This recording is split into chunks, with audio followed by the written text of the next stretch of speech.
राजधानी लखनऊ में विकास की रफ्तार को एक और बड़ा पंख मिल गया है। 7,000 करोड़ रुपए की लागत से तैयार हो रही महत्वाकांक्षी ग्रीन कॉरिडोर परियोजना के दूसरे चरण का लोकार्पण किया गया। कार्यक्रम में देश के रक्षा मंत्री राजनाथ सिंह और उत्तर प्रदेश के मुख्यमंत्री योगी आदित्यनाथ मौजूद रहे। इस मौके पर रक्षा मंत्री ने योगी सरकार की जमकर सराहना की और कहा कि आज उत्तर प्रदेश सिर्फ विकास की बात नहीं करता, बल्कि विकास लोगों के जीवन में साफ दिखाई दे रहा है। राजनाथ सिंह ने कहा कि योगी सरकार ने लखनऊ को एक वर्ल्ड क्लास सिटी बनाने की दिशा में ऐतिहासिक काम किया है। दरअसल 13 मार्च 2026 को लखनऊ में आयोजित कार्यक्रम में रक्षा मंत्री राजनाथ सिंह ने ग्रीन कॉरिडोर परियोजना के दूसरे चरण का लोकार्पण किया। उन्होंने बताया कि IIM रोड से आउटर रिंग रोड तक लगभग 28 किलोमीटर लंबे इस ग्रीन कॉरिडोर के निर्माण पर लगभग 7,000 करोड़ रुपए खर्च किए जा रहे हैं। इस परियोजना के पूरा होने से लखनऊ के करीब 15 लाख लोगों को जाम से राहत मिलेगी और शहर में आवागमन काफी आसान हो जाएगा।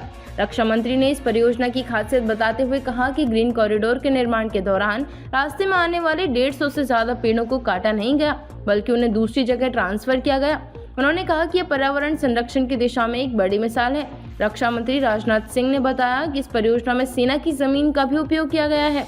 उन्होंने कहा कि इस प्रोजेक्ट में सिविल और डिफेंस सेक्टर ने मिलकर काम किया। हालांकि जमीन आवंटन को लेकर कई चुनौतियां सामने आई, लेकिन आपसी तालमेल से सभी समस्याओं का समाधान किया गया। उन्होंने कहा कि जब सिविल और डिफेंस साथ मिलकर काम करते हैं तो विकास की रफ्तार कई गुना बढ़ जाती है। अपने संबोधन में राजनाथ सिंह ने कहा कि मुख्यमंत्री योगी आदित्यनाथ के नेतृत्व में आज लखनऊ की तहजीब और विकास की चर्चा पूरी दुनिया में हो रही है। उन्होंने बताया कि विदेशों में रहने वाले भारतीय जब लखनऊ आते हैं तो यहाँ का बदलता स्वरूप देखकर हैरान रह जाते हैं। उन्होंने यह भी बताया कि यूनेस्को ने लखनऊ को क्रिएटिव सिटी ऑफ गैस्ट्रोनॉमी का दर्जा दिया है, जो शहर के समृद्ध खान पान की वैश्विक पहचान को दर्शाता है।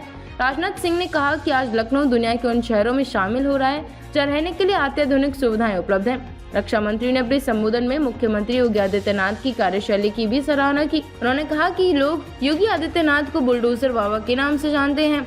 योगी सरकार ने माफिया और अपराधियों के कब्जे से जमीन मुक्त कराई और उक्त जमीन पर विकास कार्य शुरू किए। राजनाथ सिंह ने कहा, बुलडोजर केवल तोड़ना नहीं जानता, बल्कि विकास के लिए जमीन भी तैयार करता है। रक्षा मंत्री ने कहा कि जल्द ही 62 किलोमीटर लंबा लखनऊ कानपुर एक्सप्रेसवे बनकर तैयार हो जाएगा। इसके बाद लखनऊ से कानपुर का सफर सिर्फ 35 से 40 मिनट में पूरा किया जा सकेगा। उन्होंने यह भी बताया कि लखनऊ में अशोक लेलैंड के इलेक्ट्रिक वाहन संयंत्र से हजारों लोगों को रोजगार मिल रहा है और इससे पर्यावरण अनुकूल परिवहन को बढ़ावा मिल रहा है। राजनाथ सिंह ने कहा कि उत्तर प्रदेश में डिफेंस कॉरिडोर की स्थापना से रक्षा क्षेत्र में बड़ा बदलाव आया है। उन्होंने बताया कि अब ब्रह्मोस मिसाइल एरोस्पेस की इंटीग्रेशन और टेस्टिंग फैसिलिटी भी उत्तर प्रदेश में स्थापित की जाएगी। उन्होंने कहा कि ऑपरेशन सिंदूर के दौरान ब्रह्मोस मिसाइल ने पाकिस्तान के आतंकी ठिकानों में भारी तबाही मचाई थी, जिसके बाद पाकिस्तान के आतंकी अब 10 बार सोचेंगे कि भारत के खिलाफ कदम उठाएं या नहीं। रक्षा मंत्री ने कहा कि योगी सरकार प्रदेश में विकास के साथ साथ स्वच्छता पर भी विशेष ध्यान दे रही है। लखनऊ में घर घर से कचरा उठाने की व्यवस्था लागू की गई है। उन्होंने बताया कि स्वच्छ सर्वेक्षण 2025 में लखनऊ को पूरे देश में तीसरा स्थान मिला है। शहर के वैज्ञानिक विकास के लिए school of planning and architecture और लखनऊ डेवलपमेंट अथॉरिटी के बीच MOU भी साइन किया गया है।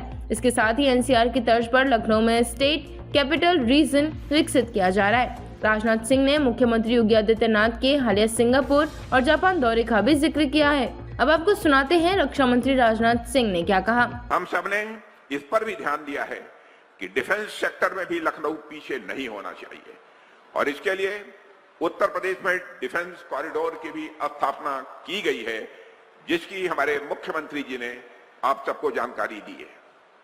साथियों, लखनऊ में कई सारी डिफेंस फैसिलिटीज भी स्थापित की गई हैं और ब्रह्मोस एरोस्पेस की इंटीग्रेशन और टेस्टिंग फैसिलिटी भी अब कहीं होगी तो उत्तर प्रदेश की राजधानी लखनऊ में की जाएगी। मेरे बहनों भाइयों, ऑपरेशन सिंदूर के दौरान हमने देखा है, आपने भी देखा है, कैसे ब्रह्मोस ने पाकिस्तान के आतंकवादी खेमे में तबाही मचा दी थी। यह है ब्रह्मोस का करिश्मा और वह ब्रह्मोस अब उत्तर प्रदेश की राजधानी लखनऊ की धरती पर बनेगा। हमने आतंकवादियों के कायराना कृत्य का ऐसा मुंहतोड़ जवाब दिया कि वो दोबारा ऐसा करने से पहले 10 बार मेरे बहनों भाइयों सोचेंगे कि हमें भारत पर आक्रमण करना चाहिए कि नहीं करना चाहिए। उन्होंने कहा कि योगी आदित्यनाथ अपनी गेरुआ वस्त्र में ही विदेश गए और वहां भी भारतीय खान पान और परंपरा को बनाए रखा। राजनाथ सिंह ने कहा कि कुछ लोग विदेश जाकर अपना रंग बदल लेते हैं, लेकिन योगी जी ने केसरिया रंग को और पक्का करके दिखाया है। उन्होंने कहा कि जापान की आधुनिक तकनीक और अनुभव से लखनऊ के अर्बन प्लानिंग को और गति मिलेगी। कुल मिलाकर ग्रीन कॉरिडोर परियोजना, एक्सप्रेसवे, डिफेंस कॉरिडोर और स्वच्छता जैसे कई बड़े कदमों के जरिए लखनऊ तेजी से एक आधुनिक और वैश्विक शहर बनने की ओर बढ़ रहा है। अब देखना होगा कि आने वाले वर्षों में यह विकास की रफ्तार राजधानी को किस नई ऊंचाई तक पहुंचाती है।